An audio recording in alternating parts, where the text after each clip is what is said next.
You this interview now. The death of 13 people in Philippi in Cape Town over the weekend has one lobby group up in arms. Gun Free SA is now calling for the destruction of over 60,000 firearms. More than 2,000 people have been killed in the Western Cape since the beginning of this year alone. And the lobby group says most violent crimes involve illegal firearms. Joining us via our Cape Town studios is Gun Free SA Director Adele Kirsten. Adele, thank you so much for joining us. All of this talk around this violence in Philippi this past weekend alone comes on today, which is a day recognized by the United Nations as hashtag Gun Destruction Day, recognized internationally, and no more so than in a place like the Western Cape is this needed. It's part of an agreement that was signed in 2001 between UN member states to try and reduce the impact of illicit arms trafficking. And one of the things they agreed to do was to destroy what's called your surplus stocks. So those are weapons recovered from crime scenes, they're obsolete weapons from the military and the police, and they're also weapons that civilians have handed in voluntarily. And it's really one of the most lasting ways in which you can make sure that weapons which are earmarked for destruction do not move back into the illegal market. And that's a big challenge in South Africa. We do have a fairly good record of destroying our weapons, but we have severe weaknesses in monitoring and securing the stockpiles before they go for destruction. Based on your research, what do you know about the circulation of guns, specifically in the Western Cape?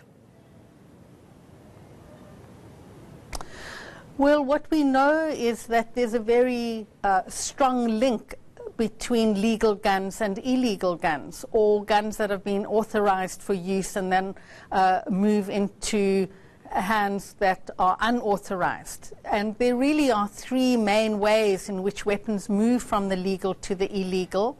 The one is through cross-border trade. The other is through theft from state armories.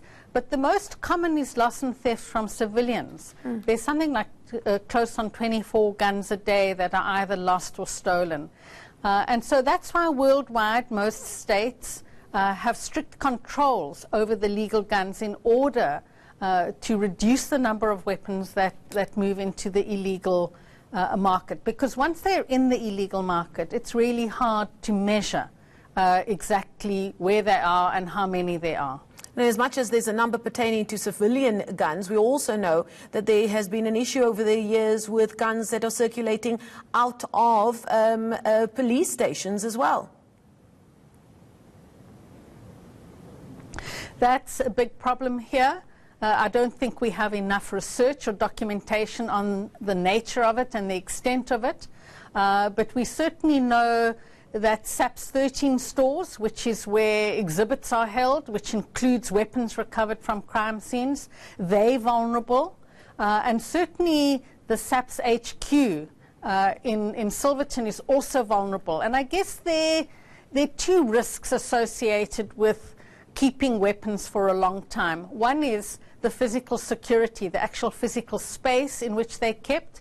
And then the second is the human factor, the person who has been tasked with having oversight over them. And in South Africa, we have the well-known case of Colonel Prinsloo, who over really a 10-year period moved a significant number of weapons through the help of a arms dealer as well as a middleman into gang leaders in the Western Cape. And you're seeing all the mortuary data, the stuff that's coming from the Medical Research Council in the Western Cape. We're seeing this very significant spike in gun-related violence in the Western Cape over the last, I would say, 5 to 6 years. And so it makes a very compelling argument for the position that organizations like us across the world take, which is that when you increase the availability of weapons, you will see an increase in gun deaths. Now, over the last couple of days, we've seen Police Minister Becky Cele visit communities, specifically with an eye on what's happened in Philippi, there in Cape Town, where you are at the moment. And he's repeatedly, again, called on the community to work with the police. But you are of the opinion that the police failing to get rid of guns or to destroy guns timeously has had an impact on the trust or the levels of trust between communities and the police. So both of those are important. From our perspective, the police really have two key tasks in relation to guns. The one is to ensure that when they recover them and they remove illegal guns and then destroy them. But the other is to ensure that they control the legal stocks in the country. And communities have a very important role to play, particularly with relation to illegal weapons. So you need both.